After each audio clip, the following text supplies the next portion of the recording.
असतात ते या शो मध्ये 10व्या-12व्या दिवसानंतर आपल्याला कळायला सुरू होतं. त्यांच्यावरती जे जे प्रेशर्स असतात, जसं त्यांना सामना करावा लागतो, त्या प्रेशर बरोबर ते कसे होतात, कुठल्या लोकांशी त्यांची मैत्री होते, ते मॉरली कुठे करेक्ट आहेत. काय आहे की प्रत्येक जण प्रत्येक वेळी मॉरली करेक्ट असू शकत नाही, आपणही नसतो, कोणी नसतं. परंतु योग्य वेळी तुम्ही काय स्टँड घेता त्याच्याशी ऑडियन्स कनेक्ट होतं आणि ते कुठेतरी प्रत्येक कंटेस्टंटमध्ये इनबिल्ट असतं. आणि मला वाटतं की तीच गोष्ट मला फार आवडते. बिग बॉसची खासियत म्हणजे बिग बॉस या शोची जितकी चर्चा होते तितकीच चर्चा त्याच्या होस्टची सुद्धा होते. सो तुम्ही आता त्या क्लबमध्ये आलेला आहात आणि सलमान खान ऑफकोर्स तुमचे सगळ्यात चांगले मित्र, तुमच्या मैत्रीचे खूप किस्से आम्ही ऐकलेत, पाहिलेत तुम्हाला एकत्र. काही टिप्स घेतल्यात किंवा मिळाल्यात? काय माहिती, ते जसं होस्ट करतात ना तसं मला वाटत नाही जगात, भारतात सोडा, जगात हा एक जगातला सर्वात मोठा प्लॅटफॉर्म आहे. जगात कोणीही होस्ट करू शकत नाही. त्यांची एक इनबिल्ट नॅचरल स्टाईल आहे, त्यांचा एक ॲटिट्यूड आहे, त्यांचा एक स्वॅग आहे, तो फक्त त्यांचाच आहे. आणि खरं म्हणजे त्यांना पाहून तर बरंच काय कळतं की कसं इंटरॅक्ट करायला पाहिजे, कुठल्या मर्यादा जपल्या पाहिजेत. आणि कसं आहे की कंटेस्टंट जसे स्टँड घेतात तसं होस्टला सुद्धा स्टँड घेणं गरजेचं असतं. आणि तिथं एक थिन लाईन असते की ते तुमच्या स्वभावामुळे तुम्ही एक स्टँड घेऊ शकता, परंतु एथिकली मॉरली तो स्टँड त्यावेळेस घेणं फार गरजेचं असतं. आणि I will try take that stand. तुम्ही खूप मोठे मल्टीटास्कर आहात, तुम्ही ऍक्टर आहात, फिल्म मेकर आहात, प्रोड्युसर आहात, तुम्ही टेलिव्हिजन प्रेझेंटर आहात, आणखी नव्या आता भूमिकेमध्ये तुम्ही येताय, हे स्टार्टअप आहे तुमचा. हे सगळं मल्टीटास्किंग तुम्हाला काय शिकवतं, काय देतं? सर्वात प्रथम ना मी सीकर आहे, मला नवीन नवीन गोष्टी करायची फार इच्छा असते. आणि मला जर असं म्हटलं की हे शक्य नाही आहे किंवा अवघड आहे तर मला असं वाटतं की ते सर्वात पहिलं केलं पाहिजे. आणि आयुष्यामध्ये अशा बऱ्याच संधी समोर आल्या आणि I just took them all. आणि कसं आहे की इट्स नॉट की प्रत्येक वेळा तुम्ही यशस्वी होता किंवा तुम्ही जे पाऊल घेता ते यशस्वी ठरतं, परंतु प्रयत्न सोडले नाही पाहिजेत. And this is an exciting platform. आणि मला वाटतं की सध्या माझ्या आयुष्यात जर काही एक्साइटिंग गोष्ट असेल तर ह्या क्षणी बिग बॉस होस्टिंग आहे. ही तुमच्या आयुष्यातली आताची सगळ्यात एक्साइटिंग गोष्ट आहे. आपण बिग बॉसच्या प्लॅटफॉर्मवरती उभो आहोत, आपण बिग बॉस बद्दल बोलतोय. तुमच्या घरातले बिग बॉस माझ्याच नव्हे तर सगळ्यांच्या घरात एकच बिग बॉस असतो, तो म्हणजे त्याची बायको. आता आम्ही सगळेजण खूप एक्साइटेड आहोत. तुम्ही जितके एक्साइटेड आहात त्याच्यापेक्षा जास्त उत्सुकता आय एम शुअर आपल्या सगळ्यांना आहे, सगळ्या प्रेक्षकांना आहे, तुम्हाला एका वेगळ्या अंदाजात आणि नवीन रूपात बघण्याची. त्यासाठी अर्थात शुभेच्छा सुद्धा आहे. हा इव्हेंट आपल्याला पुढे न्यायचा आहे आणि बिग बॉसचा हा सगळा मोठा घाट घालण्यासाठी कलर्स मराठी वाहिनी आणि एंडमॉल शाईन इंडियाचे जे पिलर्स या शोच्या पाठीमागे उभे आहेत तर त्यांना आपण आता मंचावरती आमंत्रित करणार आहोत. Alok Jain, president general entertainment Viacom, Kedar Shinde, head programming Colors Marathi, आणि Deepak Bhatt, founder and group CEO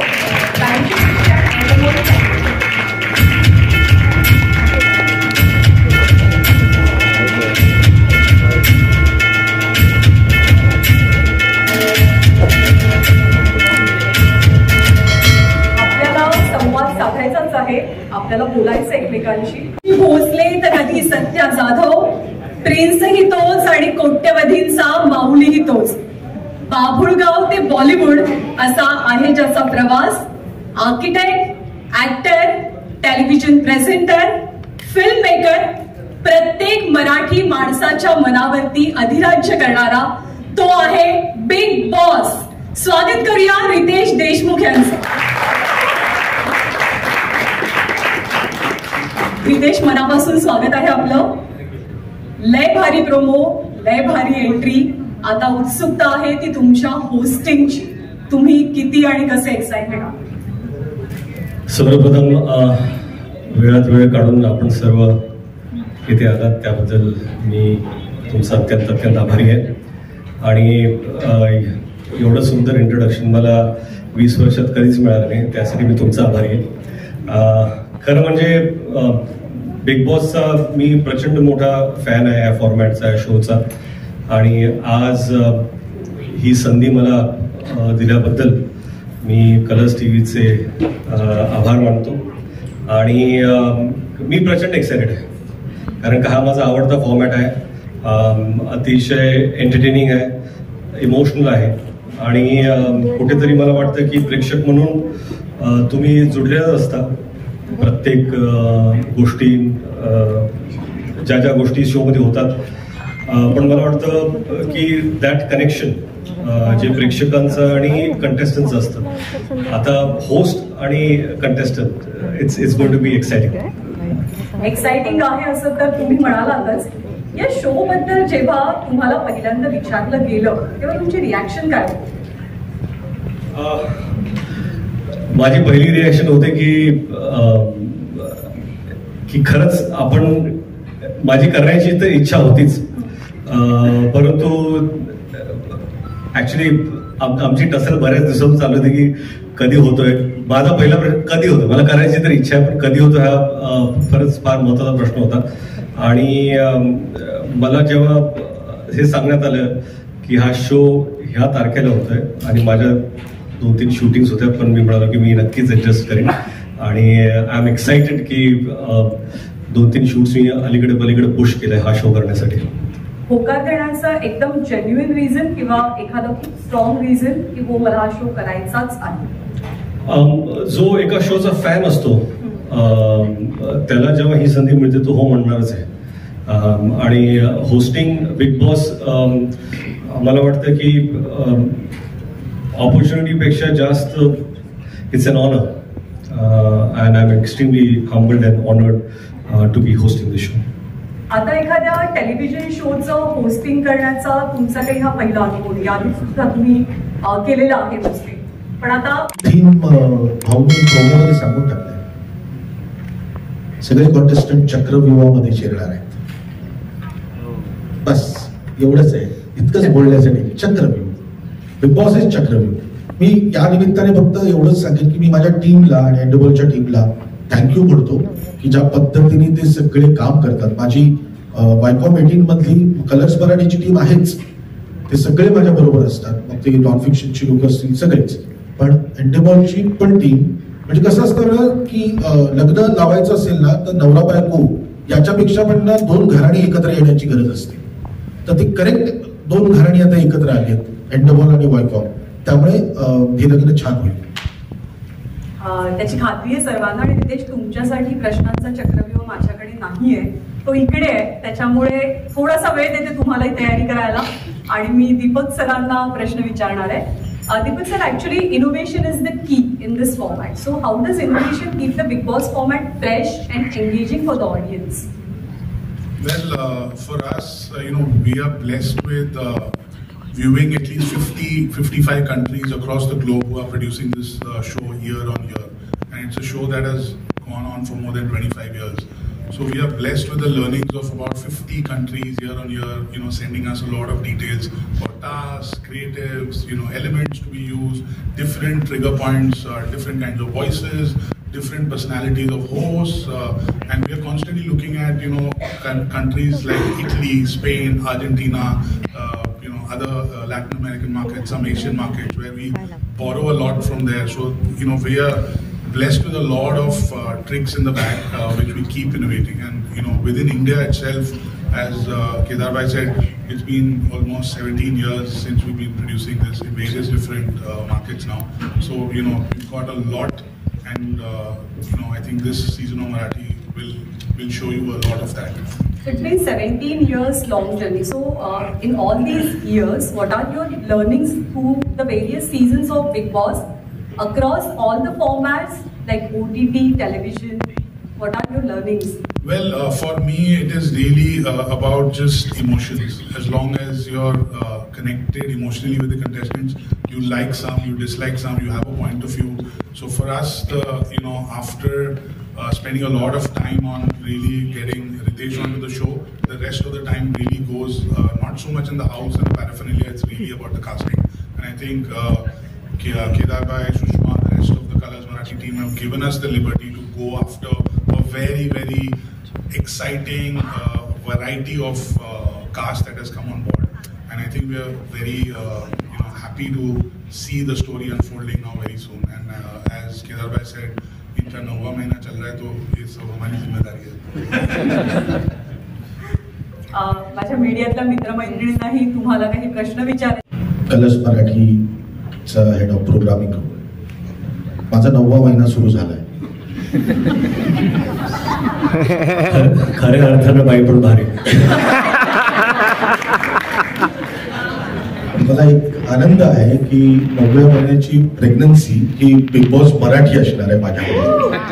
so that will be a big thing for me. आणि त्याच्याबद्दल मी खरंच परमेश्वराचे स्वामींचे आभार मानतो.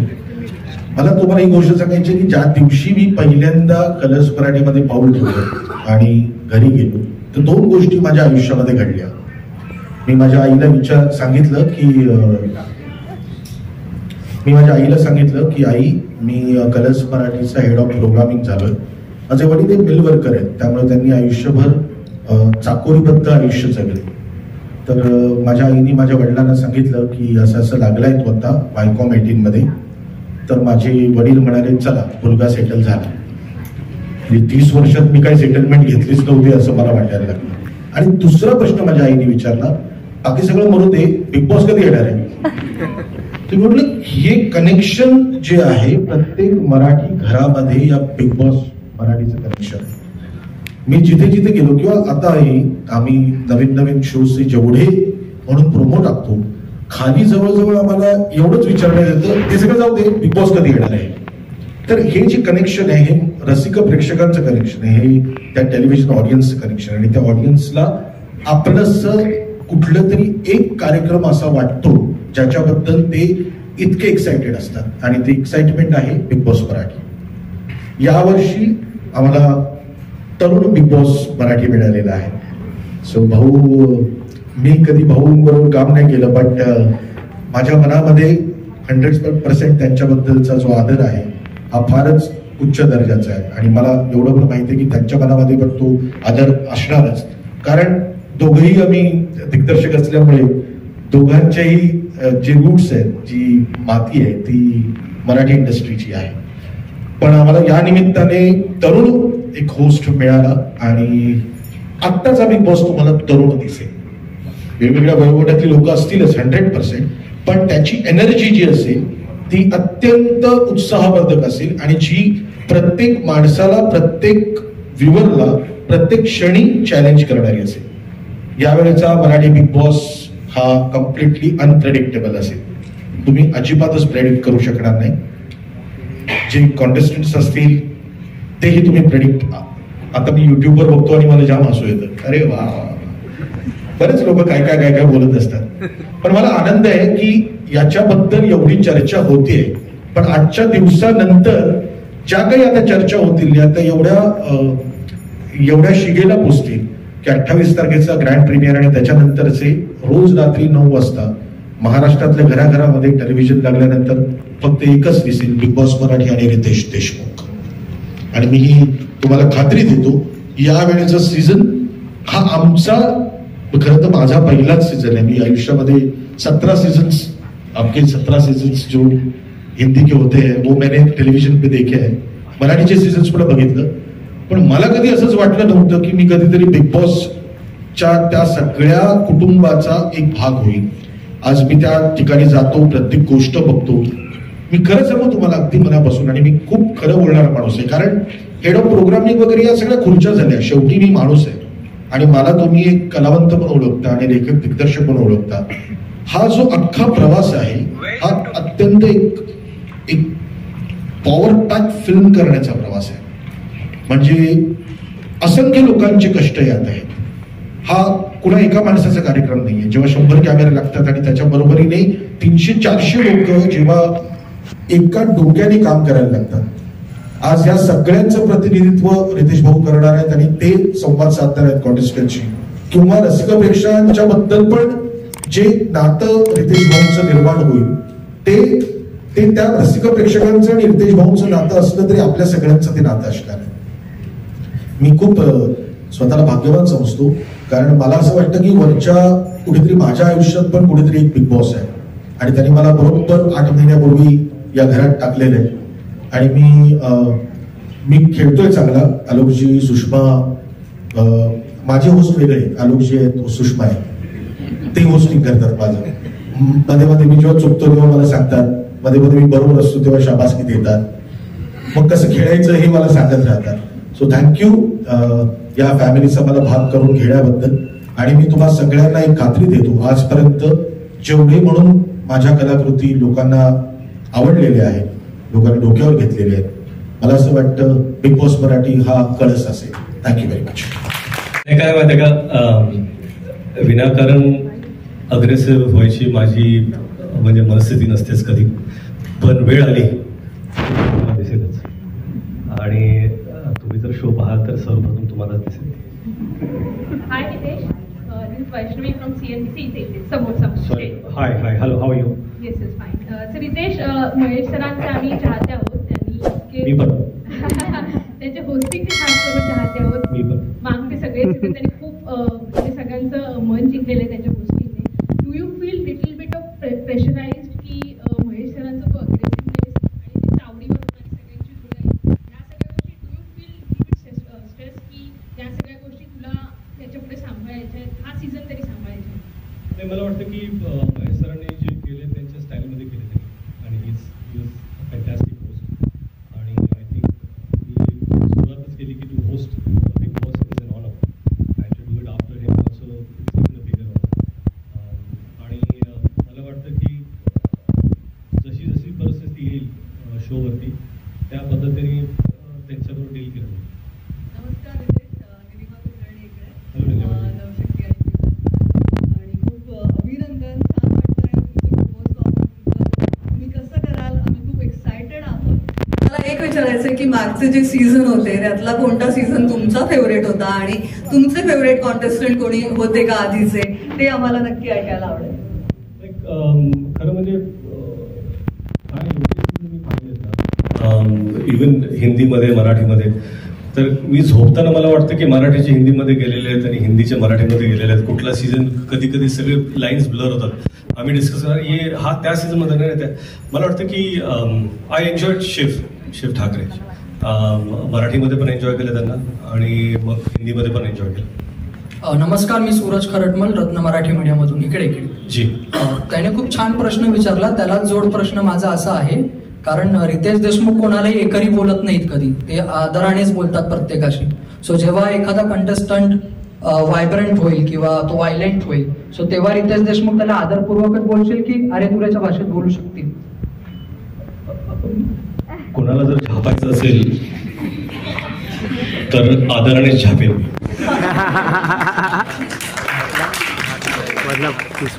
आणि हे पाहणं इंटरेस्टिंग असेल की आदरानं कसं झापलं जाईल. Hello sir, this is Atisha from Rajshri Marathi. Sir here. Yes. First of all sir, Kedar sir, तुम्हाला सुद्धा आणि Alok Jain sir, for you also thank you so much for bringing our favorite hero as the host of the show, which brings me to the question that what was the strategy behind asking Ritesh sir about to be the host, and what was the process of that discussion with Kedar sir that we should bring Ritesh sir as the host of this season? I would love to know this. Thank you.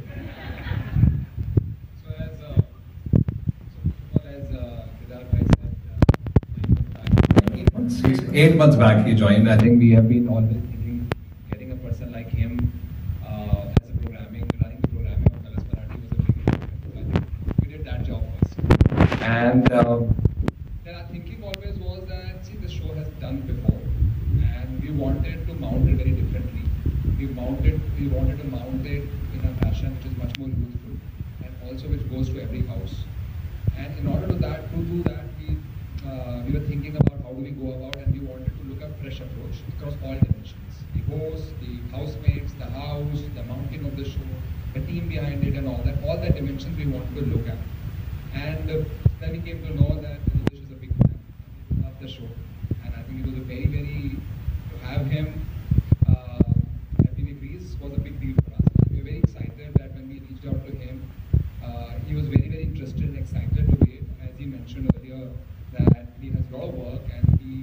First of all, he said, I am very excited about it. I need to figure out how the calendar works, and he made an opportunity to be a part of the show, because this show for a host is a bit difficult, because every week you have to be available. It's not a one schedule.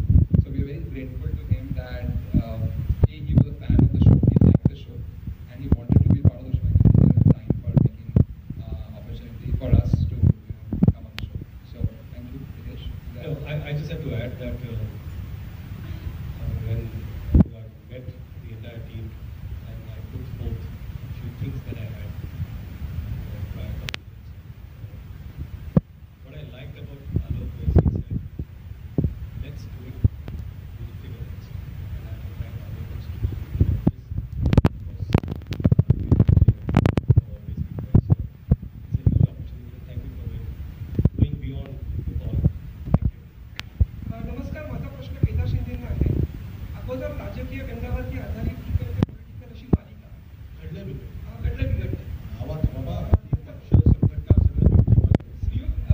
Gangadhar Tipre यासारखी वेगळ्या धाटणीची मालिका, अक्काबाई हरिश्चंद्रका वेगळा आशयावर आधारित चित्रपट, ती अगदी बाई पण भारी पण इथपर्यंतचा सगळा तुमचा प्रवास वेगवेगळ्या धाटणीच्या आणि आशयाच्या मालिका आणि चित्रपट जेव्हा तुम्ही दिग्दर्शित केलेले आहेत, आता पुन्हा एकदा बिग बॉस हा नवा विषय, नवा आशय, तुम्ही दिग्दर्शक म्हणून तुमच्यासमोर काय मला आत टाकू नका, मला बाहेरून टाकू एवढंच. आणि सगळ्यात महत्त्वाची गोष्ट म्हणजे दिग्दर्शक नाही. हा कार्यक्रम तुम्हाला जर ते करू शकतो, आमचे नॉन फिक्शनची जी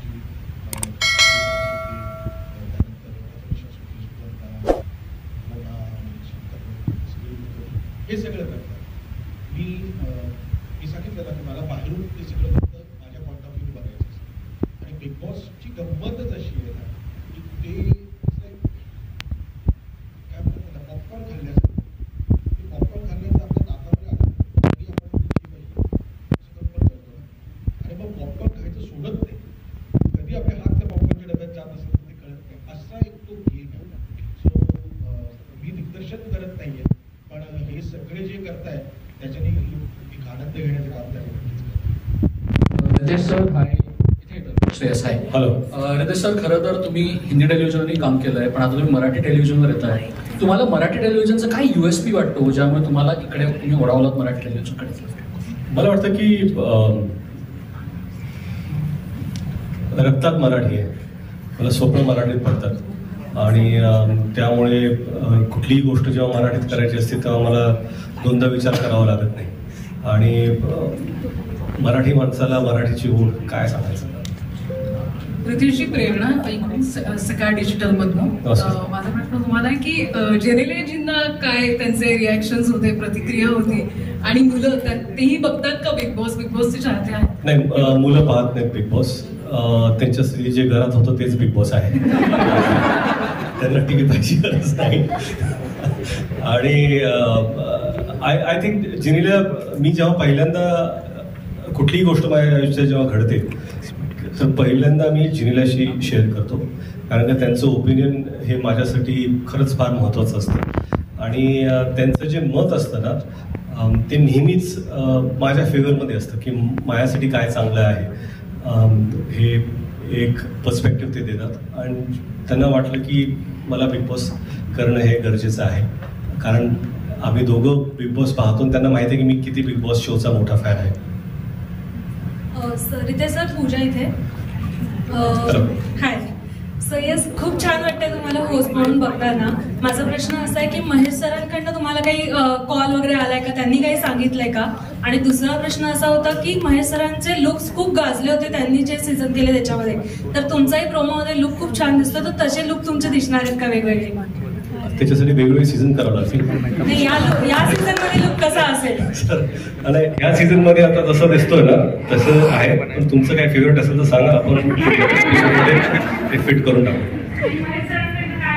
आता हा शो झाल्यानंतर महेश सरांना फोन करणार आहे मी, काहीतरी टिप्स द्या म्हणून. हॅलो, नमस्कार. Hello, hello, good evening. नमस्कार Ritesh ji. Hello ma'am, how are you? So good to see you. Thank you, Ritesh. Same here. Ritesh, मनपूर्वक अभिनंदन and congratulations to Colors team. 2 वर्षांच्या दीर्घ प्रतीक्षेनंतर आम्हाला सगळ्यांच्या घरोघरी प्रिय असलेला बिग बॉस पाहायला मिळणार आहे आणि तो सुद्धा रितेश यांच्या होस्टिंगमध्ये. So congratulation everyone. रितेश, मला तुमच्याकडून हे जाणून घेणं आवडेल की बिग बॉसच्या होस्टिंगमध्ये as a host, as a अँकर या व्यतिरिक्त तुम्ही या शोकडे कसं पाहता? हा शो काही लाईफ लेसन देतो का? कारण आम्ही हे नेहमी नोटीस केलंय की बिग बॉसचं होस्टिंग करणारा आणि जे पार्टिसिपेंट्स असतात, जे बिग बॉसच्या घरात असतात, त्यांना सुद्धा न भूतो न भविष्यती अशी लोकप्रियता मिळते. They are on the reach of great stardom. तर ह्या शोकडे तुम्ही कसं बघता? म्हणजे अपार्ट फ्रॉम द एंटरटेनमेंट काय लाईफ लेसन्स मिळतात? तुम्ही यातून काय शिकण्याचा प्रयत्न कराल? मला वाटतं की कंटेस्टंट्स असतात, त्यांच्या पुढे एखादा इश्यू असतो. मी जसं यापूर्वी म्हणालो की कुठल्या इश्यूवरती तुम्ही काय मॉरलिस्टिक स्टँड घेता, आणि बिग बॉस पाहणाऱ्यांचं जे प्रेक्षक असतात प्रत्येकाचं एक मत असतं की ही गोष्ट बरोबर आहे का ही गोष्ट चुकीची आहे. आणि कधी कधी मला असं वाटत नाही की हा शो आपल्याला शिकवण्यासाठी आहे, पण ह्या शोमधून आपण भरपूर काही शिकू शकतो. आणि बऱ्याचशा मी कितीतरी गोष्टी शिकलोय बिग बॉस पाहून, किंवा आपल्या पुढे जर अशी काही गोष्ट आली तर आपल्याला कसं रिॲक्ट करायला पाहिजे आणि कसं संतुलन आपलं काय आहे ना. बऱ्याच वेळा झाकली मूठ 1.25 लाखाची असते ना, ते सगळ्यात आयुष्यात ठेवलं पाहिजे आपण. आणि ह्या मुठी ना 10 दिवसानंतर उघडतात तिथे बिग बॉसमध्ये, आणि खरं तर तुम्ही खरे काय आहात ते दिसू लागतं. बऱ्याच वेळा मला असं वाटलं, तर मी जिल्ह्यांशी बोलायचो की मी जाऊ का बिग बॉस शोमध्ये पार्टिसिपेंट म्हणून, तर त्या म्हणे मला घेऊन जाऊ नका, कारण की मी सांगतो 2 तासात शिवड्या मी नावतो शो बिग बॉस मला त्याला बाहेर काढा. पण खरं तुमच्या प्रश्नाकडे सांगायचा उद्देश आहे की जरी हा शो लोकांना शिकवण्यासाठी. आप क्या कहना चाहोगे? कितना कंपटीशन लग रहा है आपको, या ये आप कर पाओगे? वाह,